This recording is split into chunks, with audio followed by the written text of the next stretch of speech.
बिस्मिल्लाहिर्रहमानिर्रहीम। मैं हूं आपका होस्ट सुहेब महमूद भट्टी और आप देख रहे हैं करंट अफेयर टुडे। नाजरीन, प्रोग्राम को आगे बढ़ाने से पहले आज के जो प्रोग्राम का टॉपिक है हमारा वो है इजहार राय की आज़ादी, फ़िक्री आज़ादी या इसका इस्तेमाल। मुख्तलिफ़ ममालिक में अक़वाम जो हैं वो मुख्तलिफ़ तरह से अपनी आज़ादी का जो इजहार है वो मुख्तलिफ़ तरह से जो है वो करती हैं। हमने देखना ये है कि हमारे इस मुआशरे में इजहार राय की आज़ादी जो है वो उसको कहाँ तक हासिल है। और फिर ख़ास तौर पे अभी अगर हम बात करें तो गुज़िश्ता दिनों में आपने सुना होगा स्वीडन का एक बड़ा वाक़या जो है वो पेश आया है। तकरीबन 2 करोड़ अरब से ज़्यादा मुसलमान जो हैं उनके जज्बात को मजरूह किया गया है, किस तरह से कुरान पाक को नज़र आतिश किया गया है, हम उस पर भी बात करेंगे। इसके अलावा एक जो और कोर इशू एक हमारे रवायती हरीफ इंडिया की जानिब से आपने देखा होगा कि किस तरह से एक स्टोरी गुज़िश्ता दिनों चल रही है कि एक लड़की जो कि मुस्लिम है और इंडिया में वो पहुंच जाती है एक लड़के के साथ और पबजी के साथ और पता नहीं क्या क्या उनका जो है ना उन्होंने मयार कहाँ से बनाकर कहाँ जोड़ दिया कि वो आकर हिंदू से मुसलमान से हिंदू हो जाती है। तो खैर इस टॉपिक पे भी हम लोग इंशाल्लाह डिस्कस करेंगे। हमारे साथ मौजूद हैं हमारे ओपिनियन एक्सपर्ट हसन रशीद सिद्दीकी साहब जो कि एक मुसन्निफ़ हैं और साथ में बैरिस्टर भी हैं और मुख्तलिफ़ दिफाई तज्ज़िया निगार के तौर पर भी काम करते हैं। हम इनसे भी इनकी ओपिनियन जो है लाजमी लेंगे। प्रोग्राम को स्टार्ट करते हैं जी। हसन रशीद साहब, आपको सबसे पहले तो वेलकम जी प्रोग्राम में, खुश आमदीद। थैंक यू सो मच कि आप आए। आपने बुलाया और मुझे मौका दिया अपनी राय का जो मैं पब्लिक के साथ शेयर करूं। शुक्रिया चैनल 51, आपने मुझे मौका दिया मेरी राय शेयर करने के लिए। आज का टॉपिक जैसा कि आपने सुन लिया होगा, इजहार राय की आज़ादी। बेसिकली बहुत सारी बात होती है इजहार राय की आज़ादी पे, हम लोग मुख्तलिफ जगह से सुन भी रहे होते हैं, लोग मतलब ढेरों प्रोग्राम्स इस पे हो रहे होते हैं। तो स्ट्रेट अवे मैं बात करूँगा स्वीडन के वाक़ये पे, इस पे बहुत सारे और लोगों ने भी अपनी राय दी। हम चाहते हैं कि हम भी अपने देखने वालों, सुनने वालों को और अपने नाजरीन को इसके मुतल्लिक अपनी आरा और अपने जो मेहमान हैं उनकी आरा से भी आगाह करें। इजहार राय की आज़ादी, असल में इजहार राय की आज़ादी जो है ये फ़िक्री आज़ादी ये है क्या? इजहार राय की आज़ादी के ऊपर यूरोप में कुछ लॉज हैं, जैसे फ्रांस में भी एक लॉ है कि आप अपना रिलीजन या अपना कोई भी एफिलिएशन डेमोन्स्ट्रेट नहीं कर सकते किसी भी पब्लिक प्लेस पे। इसी तरीके से ये जो डेवलप कंट्रीज़ हैं जो जिनका तुर्रा इम्तियाज़ अपनी सिविलाइजेशन है और अपने डेवलपमेंट पे इनको बड़ा इनका किरदार है पाकिस्तान दुनिया के अंदर, ये लोग अगर इस किस्म से मुसलमानों को टारगेट करें तो ये एक बहुत अजीब सिचुएशन क्रिएट होती जा रही है दिन ब दिन। सबसे बड़ा सवाल भट्टी साहब ये है कि मुसलमानों को हमेशा क्यों टारगेट किया जाता है? हाँ जी, बिल्कुल ऐसा ही है। देखें जिस तरह से अभी मतलब मैं आपको ये इसमें इंटरप्ट कर रहा हूँ। देखें ये मसला है स्वीडन का और तुर्की का। तुर्की चूँकि एक नेटो अफवाज का हिस्सा है और स्वीडन जो है वो उसकी एफिलिएशन लेना चाहता है, नेटो का हिस्सा बनना चाहता है। अब जो नेटो ममालिक हैं वो किसी भी नए मुल्क जिसको नेटो में शामिल करना होता है उसके ख़िलाफ़ वोट भी दे सकते हैं। वो अपनी मर्ज़ी है कि वो उसको चाहें उसके हक़ में वोट दें या उसके ख़िलाफ़ दें। तो ये बेसिक सिलसिला यहाँ से शुरू हुआ कि तुर्की ने जो है वो ये किया कि उनके ख़िलाफ़ अपना जो वोट है वो इस्तेमाल किया कि उनको नहीं मिलनी चाहिए, नेटो की जो है ना वो अपना उसके अंदर शामिल नहीं करना चाहिए। तो मैं ये कहता हूँ कि सिर्फ इस बिना पर आप एहतजाज करते हैं, हर एक किसी भी माशरे का हक़ है या किसी एक कम्युनिटी का राइट है जो वो यूज़ करते हैं, लेकिन स्पेसिफ़िकली मुसलमान ममालिक के अगेंस्ट इस तरह का मामला के जो मजहबी जज्बात जो है उनको मजरूह करना, ये एक बड़ा जो है ना जो सिचुएशन बढ़ती जा रही है मुसलमानों के खिलाफ। ये कुछ लिंक शायद उसी बात से जो साइमन हंटिंगटन ने एक आर्टिकल लिखा था क्लैश ऑफ सिविलाइजेशन। भट्टी साहब, ये जो आर्टिकल था इसका मुद्दा ये था कि जब सोवियत यूनियन ख़त्म हो जाएगा, जब दुनिया बाईपोलर से यूनिपोलर हो जाएगी, तो एक उसूल है कंपटीशन का कि आपको अपना कॉम्पिटिटर चाहिए होता है प्रोग्रेस करते रहने के लिए।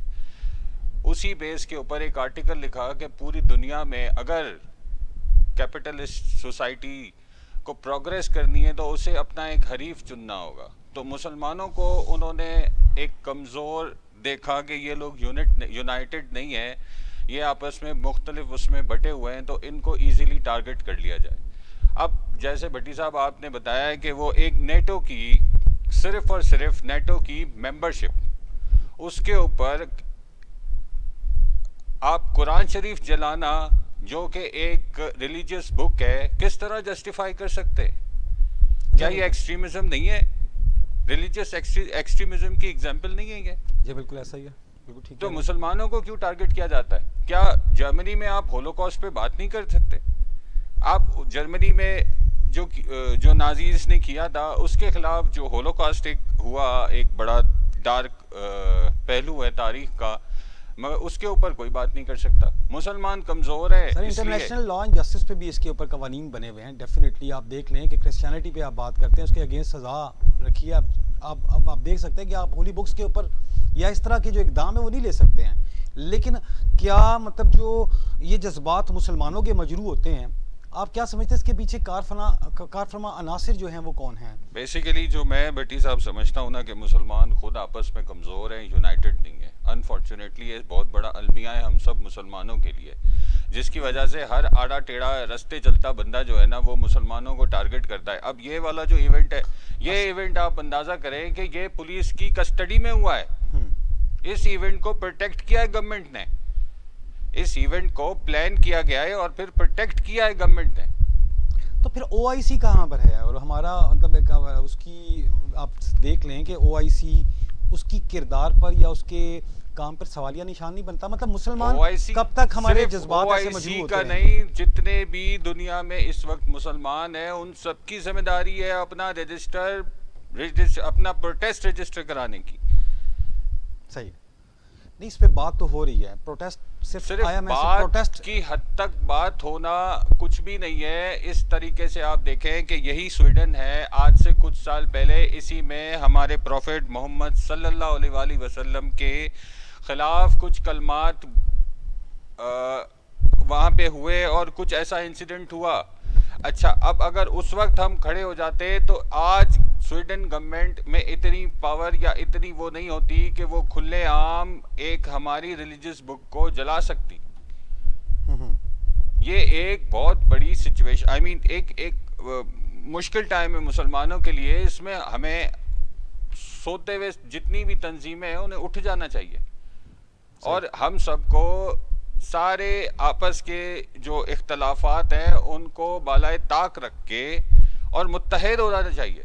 वो तो तब होगा कि जब आप अपने आपसी जो इख्तलाफात हैं उनको ख़त्म करेंगे। लेकिन अनफॉर्चुनेटली अगर हम बहसत मुसलमान या मैं एक कौम के तौर पर बात करूं तो बहुत सारी तब्दीलियों चीज़ों की ज़रूरत है, क्योंकि मिनहसुल कौम आज तक क्या हम एक कौम बन सके हैं? अरे ये हम तो मुख्तलिफ तरह की लसानी बुनियादों पर, फ़िक्री बुनियादों पर, मुख्तलिफ शोबाजात की बुनियाद पर, मुख्तलिफ पार्टीज़ की बुनियाद पर हम तो आप समझ लेते हैं बताए मुख्तलिफ जो है ना वो एक आर्टिकल चीज़ों में बटे हुए हैं। साइमन हंटिंगटन ने एक आर्टिकल लिखा था कोल्ड वॉर ईरा के अंदर, और उसने कहा था कि जब ये दुनिया यूनिपोलर हो जाएगी बाय से तो इनको एक कॉम्पिटिटर की जरूरत पड़ेगी। सही है। जब इन्हें कॉम्पिटिटर चाहिए होगा तो उन्होंने टारगेट किया मुसलमानों को, ठीक है, ताकि वो प्रोग्रेस करते रहे, मुसलमानों को नुकसान पहुंचाते रहे, क्योंकि देखा ये लोग जो है वो आपस में ही नहीं बनते। अब अगर आप इसकी डेप्थ में जाके देखें तो इस वक्त मुसलमानों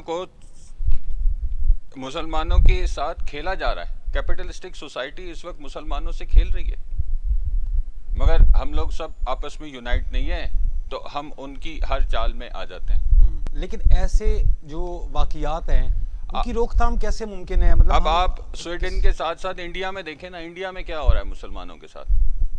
हाँ, मुसलमानों के साथ इंडिया में क्या हो रहा है? अच्छा इशारा किया वैसे हसन साहब, इंडिया में भी अभी एक बड़ा करंट इशू चल रहा है, हम उस पर भी आएंगे इंशाल्लाह, बात करते हैं। लेकिन इस टॉपिक पे चूंकि आप कर रहे हैं इंशाल्लाह कंटिन्यू रहें इंशाल्लाह जी। देखे इंडिया के अंदर हिंदुत्व के नाम पे जस्ट किलिंग्स जो है, इनोसेंट लोगों की किलिंग्स जस्टिफाइड है।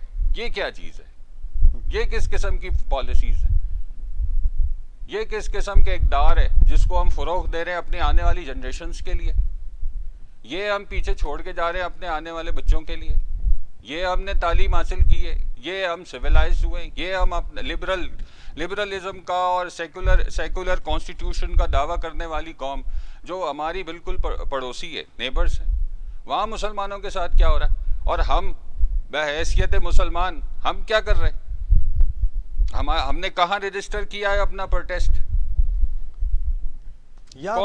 कौन सा मीडिया, पूरे पाकिस्तान का मीडिया, मेरे ख्याल में 100 से ज़्यादा पैमरा अप्रूव चैनल्स हैं जो फॉर्मली पाकिस्तान में मीडिया कंडक्ट कर रहे हैं। किसी एक चैनल का मुझे एक प्रोग्राम बता दीजिए, किसी एक चैनल, एक साफ़ी की कोई एक ऐसी बात बता दीजिए जिसने प्रोटेस्ट किया हो और इसके ऊपर कंटिन्यूसली प्रोग्राम कर रहा हो। नहीं, वैसे बड़े हमारी मैं बात करूं मीडिया पे, अभी ये हमारा मीडिया रोज शाम को एक दूसरे की टांगें खींचने में बस मसरूफ है। लेकिन बात हुई है इस पे, इवन बात करने से क्या होता है? हमारी गवर्नमेंट ने भी बात इस पे की है और बड़ा प्रोटेस्ट रिकॉर्ड करवाया है स्वीडन के सिफारतकार को बुलवाकर, उसके साथ भी एहतजाज रिकॉर्ड हुआ है। मतलब जो एक फॉर्मली चीजें होती हैं वो डेफिनेटली हुई हैं। एक फॉर्मली ये नहीं कह सकते कि बात नहीं हुई, बात लाजमी हुई है। नहीं, बात को सिर्फ बात की हद तक नहीं रखना चाहिए ना, कुछ इसको आगे लोगों में अवेयरनेस, हमारे लोगों को साथ लेके बीइंग मुस्लिम हमें खड़े होना चाहिए।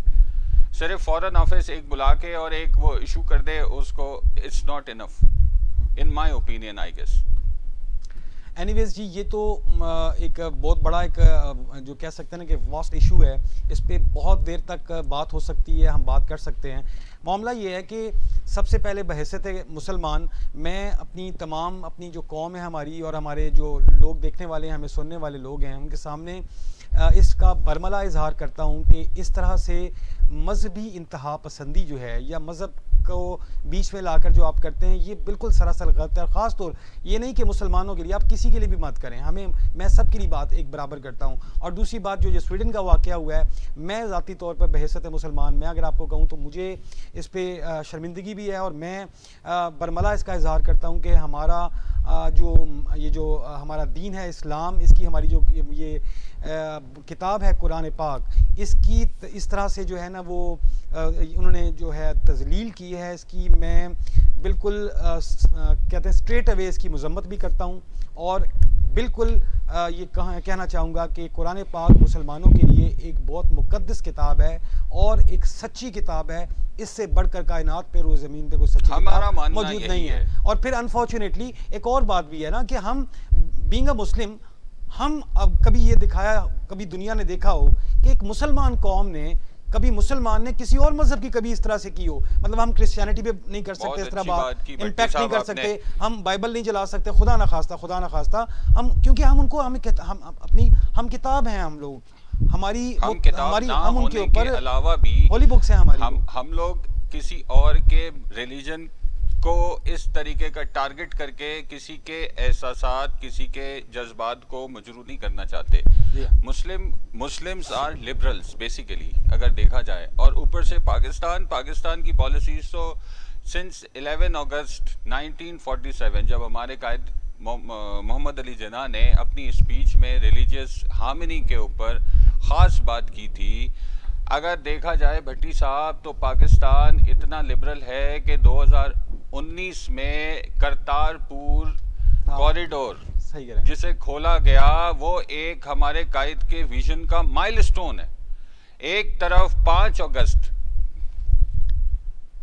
अगस्त 2019 को कश्मीर में आर्मी भेज के लॉकडाउन कर दिया जाता है, ऐसा ही। दूसरी तरफ नवंबर में हम अपने सिख भाइयों के लिए उनकी रिलीजियस जो करतारपुर कॉरिडोर है वीजा फ्री खोल देते हैं। सही भट्टी साहब, ये है इस्लाम, ऐसा ही है, वजह कहते हैं, और ये है मुसलमान। क्या अब तो वेलकम करते हैं जी, जारी सी बात है। वीजा फ्री कॉरिडोर का आज तक पूरी दुनिया में मैंने नहीं देखा कोई एग्जाम्पल। रिलीजियस पिलग्रिमेज जो लोग आते हैं वहां से अपनी इबादत के लिए, खास करके सिख। हमें एज ए मुस्लिम जो है चीज़ों को समझना पड़ेगा और देखना पड़ेगा, और अपने अंदर खुद से बहुत सारी ऐसी तब्दीलियां हैं, चाहे वो फ़िक्री हवाला से हैं, हमारे माशरती तब्दीलियां हैं, माशरती बुराइयां हैं, या हमारे मज़हब के हवाला से हमें उसके ऊपर इम्प्लीमेंट करना पड़ेगा। और अगर हमें कुरान पाक की इस बेहुरमती जो है, इसका एहसास है और इसको हम बुरा समझते हैं, तो हमें अपनी उस कुरान को, हमें उस कुरान हमारी किताब पे मुकम्मल और भरपूर तरीके से अमल भी करना पड़ेगा। यही हमारी कामयाबी है। एनीवेज, बात करते हैं अभी एक और टॉपिक पे बात चल रही थी जी, आपने बात की इंडिया के हवाला से। अभी गुज़िश्ता दिनों आपने देखा कि हमारी अब जिस तरह से मुख्तलिफ़ तरह की जब हमारे मुल्क में डिस्टेबलाइजेशन की बात चल रही होती है, या हालात या इस तरह के मतलब जो है ना वो कॉन्फ्लिक्ट कर रहे होते हैं, तो इंडिया की जानिब से कोई ना कोई इशू, जैसे कबूतर, जैसे कोई पतंग चली जाए, कोई एक आप कह लें कि बच्चों का कोई खिलौना हो, या कोई गलती से सरहद पार कर जाता है, या कोई काम वाला या कोई जानवर, उस पर बात हो रही होती है, तो वो इस तरह के इश्यूज निकाल लेते हैं और उनको कहते हैं कि ये कोई साजिश है और पाकिस्तान की तरफ से ये साजिश की गई है।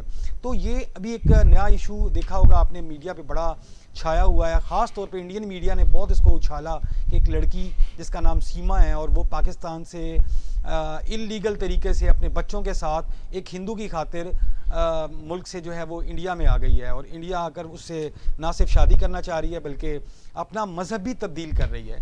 इस इशू को आप किस तरह से देखते हैं जी? मुझे तो खैर इसको सुनकर, देखकर, मुख्तलिफ मैंने इसके एंगल्स को देखा है, तो बड़ा मज़ाइका खेज किस्म का जो है ना। भट्टी साहब, ये कोई इतना बड़ा इशू है ही नहीं।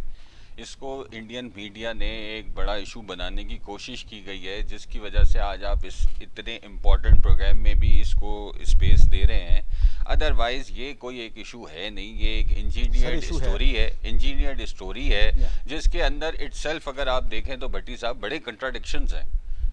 इन कंट्राडिक्शंस की बेस पे जिसने ये स्टोरी बनाई है, बेचारा नया नया कोई बंदा है, उसको सच्ची अच्छी तरीके से स्टोरी बनानी नहीं आती है। अब बात करते हैं, अगर आप बात करना चाहें तो हम देख सकते हैं कि इंडिया इस वक्त, मैं वैसे अभी इसकी स्टोरी की ऑथेंटिकेशन पे बात नहीं कर रहा कि ये ऑथेंटिक है या नहीं है, मैं ये कह रहा हूँ कि इंडिया ऐसा कर क्यों रहा है, मतलब उसको क्या ज़रूरत है? अभी एक नई चीज़ छोड़ी गई है ना, तो इस पे इसके क्या मतलब मकासद क्या हो सकते हैं? क्या तज्जिया किया जाए? देखा जाए तो मेरे ख्याल में जो लास्ट पाकिस्तान ने अभी फेस किया है एक पॉलिटिकल chaos की सिचुएशन सिंस लास्ट 2 years और 1.5 year जो पाकिस्तान एक chaos में रहा है, और उस chaos की वजह से तो पाकिस्तान की इकोनॉमी डिटोरिएट हुई है। मेरे ख्याल में ये एक उसको एक अजीब किस्म का नया बनाया गया है कि इंडिया में जो लोग जा रहे हैं उनको वो वेलकम कर रहे हैं। मेरा नहीं ख्याल, इंडिया में इटसेल्फ पॉवर्टी जो है वो 37% है sir. Anti conversion laws India ने बनाए हुए हैं कि आप अपना मजहब कन्वर्ट नहीं कर सकते।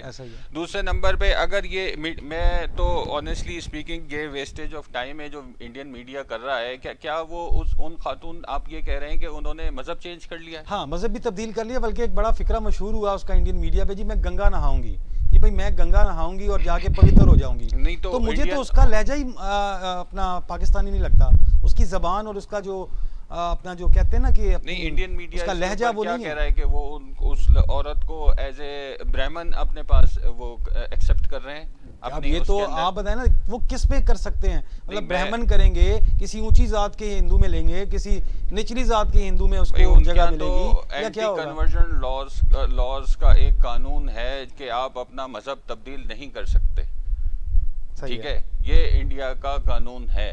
अब इंडिया के अंदर जब ही तो मैंने भट्टी साहब आपको कहा कि बड़ी कॉन्ट्राडिक्शंस हैं इस किस्म की स्टोरी के अंदर। इसको थोड़ी सी ना, इसको बात देना इस स्टोरी को तूल देने के बराबर है। नहीं, पाकिस्तान में इसके ऊपर अभी उस तरह से बात नहीं हुई है ना मुख्तलिफ जगहों पे, लेकिन मैं चाहता हूँ इसको थोड़ा सा ना पोस्टमार्टम किया जाए इस खबर का। बेसिकली है क्या, देखने वालों को और सुनने वालों को मैं ये बताता चलूँ कि इंडिया के अंदर PUBG बैन है। सबसे पहली बात, उस लड़की जिसका नाम सीमा है और जिसको पाकिस्तानी दिखाया जा रहा है, बेसिकली वो पाकिस्तान से अगर हो तो उसको ये तो पता हो कि पाकिस्तान में रहती किस जगह से है। पाकिस्तान का तारुफ जिस वो सिंध देती है, अब तक सिंध में उठने वाले किसी भी एक ऐसे सिंध के किसी शहरी ने अब तक मीडिया पे आकर ये नहीं कहा कि हाँ वो हमारी बेटी है, हमारी बहन है, या कोई ऐसी बात की हो। इस पे तो बात ही नहीं हुई। और फिर PUBG तो इंडिया में बैन है, वो कौन सी PUBG कहाँ बैठ के खेलती रही उनके साथ। और फिर उसके बाद आपने कभी, मेरे ख्याल में सैकड़ों इंटरव्यूज़ जो है ना या लोगों ने उसके साथ बात की है, देखें क्या उसका लहजा, बात करने का अंदाज मुसलमान या पाकिस्तान के किसी शहरी का लगता है? जिस लड़की को, जिस औरत को कलमे याद नहीं है, इवन आप सुने कि आप उसको पहला कलमा नहीं आया, उससे नमाजों के औकात पूछे गए कि नमाजों के कौन सी नमाज का कौन सा वक्त होता है, उसको वो सामने नहीं समझ आ सकी कि मैं उसका क्या जवाब दूं। इवन वो चुप हो गई, मतलब बेहिसी और अपना शर्मिंदगी की हंसी जो है ना वो हंसती थी और वो चुप हो गई। इसको ये नहीं पता कि फजर की नमाज में रकातें कितनी होती हैं। तो जिसका बिल्कुल आपने तैयार तो किया, लेकिन माजरत के साथ मेरी जानिब से ये एक डब्बा फिल्म साबित हुई है। ये बिल्कुल डब्बा फिल्म थी, मतलब एक लॉन्च करने की एक बोनी सी कोशिश थी, लेकिन इसके फैक्ट्स में तो इंडियन मीडिया बात ही नहीं कर रहा। इंडियन मीडिया असल में मेरा जानता ख्याल है, भट्टी साहब माजरत से मैं आपकी बात काट रहा हूँ, मुझे कदा कलामी की माजरत, मीडिया फारिग है इंडियन मीडिया, उनके पास कुछ है नहीं फिलर के लिए, तो इस किस्म की स्टोरीज बना बना के ना वो ठोक देता है कि ये ऐसे हुआ, पाकिस्तान से लिंक बना के उनकी टीआरपी इंक्रीज होती है।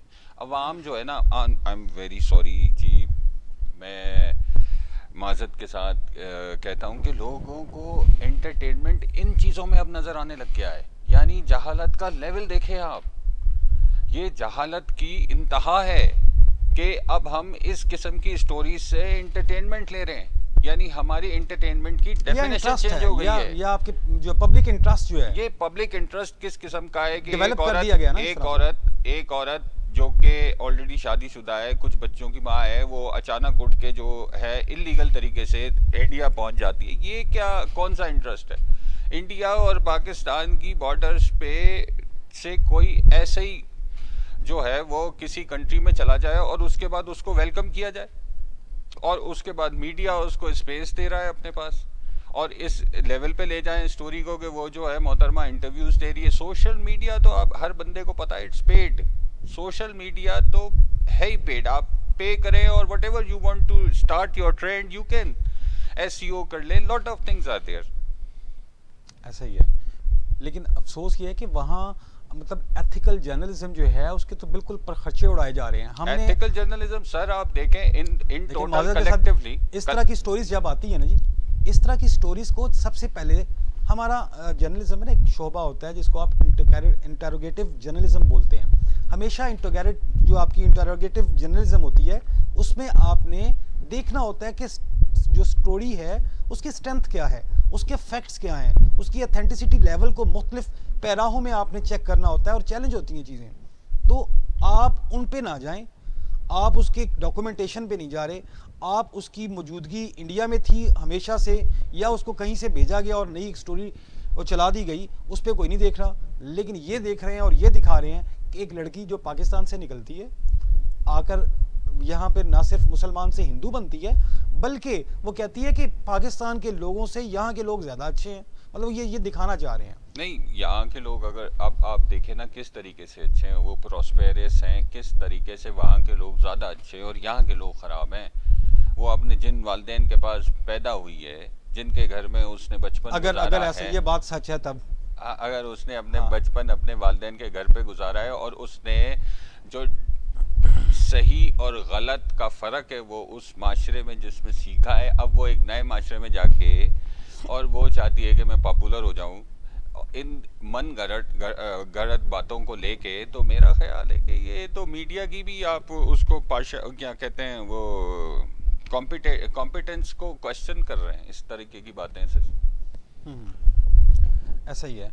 असल में मुख्तलिफ तरह के जो है ना वो माइंडसेट हैं लोगों के, ख़ास तौर पे हमारे जो हरीफ ममालिक हैं उनकी तरफ से, और मुख्तलिफ हथकंडे अपनाए जाते हैं। तो मेरे ज़ाती तौर पे और नज़रिए में भी ये उनमें से ही एक है।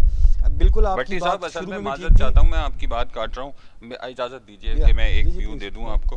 भट्टी साहब, बात ये है कि पाकिस्तान एक ऐसा मुद्दा है इंडिया के अंदर जिसके ऊपर पॉलिटिक्स की जाती है। इंडिया इज द ओनली, मेरे ख्याल में India is the only country जहाँ पे रिलीजियस पॉलिटिक्स इंडिया में होती है, जो कि पाकिस्तान का इस्तेमाल चाहे वो इलेक्शंस हों, मजहबी उनकी कोई तकरीबात हों, और वो उस पे फेम लेने के लिए और उस पे लोगों के जज्बात को उभारने के लिए वो इस्तेमाल करते हैं। पाकिस्तान एक मुद्दा है, इसी तरीके से वहाँ पे रिलीजन की पॉलिटिक्स बड़ी हाइप लेती है। यानी अगर किसी ने रिलीजन पे पॉलिटिक्स करनी है तो वो उसकी सीट पक्की हो जाती है। लोगों को बड़ा पसंद है इंडिया में, अनफॉर्चुनेटली। लेकिन आजकल सोशल मीडिया का दौर है जी, आजकल तो सब लोगों को सब कुछ पता चलता है, लोग देखते हैं, लोग रिसर्च करते हैं। अनफॉर्चुनेटली पढ़ नहीं सकते, अगर पढ़े लिखे लोग नहीं है ना, हमारी जो इनफॉर्मल एजुकेशन है वो मीडिया करता है। हमारे जो गवर्नमेंट के इंस्टीट्यूशंस है वो इस लेवल पे कामयाब नहीं है कि वो अच्छे तरीके से लोगों को पढ़ा सकें और उस लेवल पे ला सकें। इंडिया के तो अच्छा हुआ से ये बात में आई बात कि इंडिया पे तो स्कूलों में भी प्रेजुडाइज एटीट्यूड्स हैं। इंडिया में बच्चों जो छोटी जात के बच्चे हैं उनको बैंड्स बांधे जाते हैं कि वो बड़ी जात के बच्चों के साथ मिलके खेल नहीं सकते, पढ़ नहीं सकते। वहाँ तो डिस्क्रिमिनेशन का ये लेवल है। ऐसा ही है। इस लेवल पे कोई बोले कि पाकिस्तान तो एक बहुत लिबरल मजहब है, वो बहुत लिबरल कंट्री है। पाकिस्तान में हम जिस इलाके से बिलोंग करते हैं वहाँ पे पूरे पाकिस्तान की आबादी का ज़्यादातर जो प्रोपोर्शन है हिंदूज हमारे इलाके से। जी हाँ, बिल्कुल, सिंध में जाहिर सी बात है। थरपारकर जो है वहाँ पे बहुत ज़्यादा हिंदूज हैं। ऐसे ही। और हम वहाँ पे जब रहते हैं तो हम कोई डिस्क्रिमिनेट नहीं करते हिंदू और मुस्लिम को आपस में। हमारे पाकिस्तान में तो ये हालत है। सही जी। तो नाजरीन, ये था हमारा आज का प्रोग्राम। उम्मीद करता हूँ कि आपको पसंद आया होगा हमारे आज के टॉपिक जिस पे हमने डिस्कस किया है। कोशिश की है कि अपनी तरफ से भी कुछ जो हमारे करंट अफेयर्स हैं, जो करंट इश्यूज़ हैं, उस पर हम बात कर सकें। अपनी कीमती राय से आप लाजमी हमें आगाह कीजिएगा और हमारे फेसबुक पेज पे और हमारे यूट्यूब पेज और मुख्तलिफ हमारे जो सोशल मीडिया पेजेस हैं उस पर हमारे अपने कमेंट्स और अपनी राय से आगाह कीजिएगा। प्रोग्राम के लास्ट में मैं बात करूंगा लाजमी तौर पर, क्योंकि हम चाहते हैं कि हम अपने इस प्रोग्राम के तवसत से एक नई बात लोगों तक पहुंचाएं, एक नया पैगाम और मैसेज पहुंचाएं लोगों तक। और वो ये है कि अगर हमें मौका मिले कि हम खुद अपनी ज़ात में से किसी माशरती बुराई का ख़ात्मा करें, तो हम पहले किस माशरती बुराई जो है उसका ख़त्म करना बेहतर समझेंगे। अपनी इस कीमती राय से मुझे लाजमी आगाह कीजिएगा, कमेंट्स के अंदर, कमेंट सेक्शन में लाजमी बताइएगा। मैं अगर मुझे मौका मिलता है तो मैं ये करूं कि मुझे किसी भी जगह जो फौतगी होती है या फौतगी घर है उसमें आपने देखा हो किस तरह से लोग रो रहे होते हैं और मुख्तलिफ दुख की कैफियत में होते हैं, लेकिन फिर भी हमारे माशरे में एक ऐसी चीज़ है कि आप उस फौतगी के घर खाना खा रहे होते हैं या बन रहा होता है। मेरे लिए या मेरी तरफ से अगर इस माशरे में कोई थोड़ी सी बदलाव या बेहतरी की कोशिश अगर हो सकती है तो मैं चाहूँगा कि मुझे सुनने वाले, देखने वाले मेरे दोस्त, मेरे रिश्तेदार या वो लोग जो समझ रहे हैं वो इस कम से कम ट्रेंड को ख़त्म कर दें कि जो फौतगी के घर में जिसका बाप फौत हुआ होता है या जिसकी माँ फौत हुई होती है, आप उसके भाई, उसके बहनों से या उसके बच्चों से ये एक्सपेक्ट करते हैं कि वो आपको बहुत अच्छा खाना पेश करेंगे और आपकी खिदमत करेंगे। ये एक, मैं समझता हूँ, मेरे नज़दीक एक माशरती बुराई है। इसको ख़त्म करना चाहिए। इंशाअल्लाह मिलते हैं अगले नए प्रोग्राम के साथ, आपके साथ आपकी खिदमत में हाजिर होंगे। तब तक के लिए अल्लाह हाफिज़।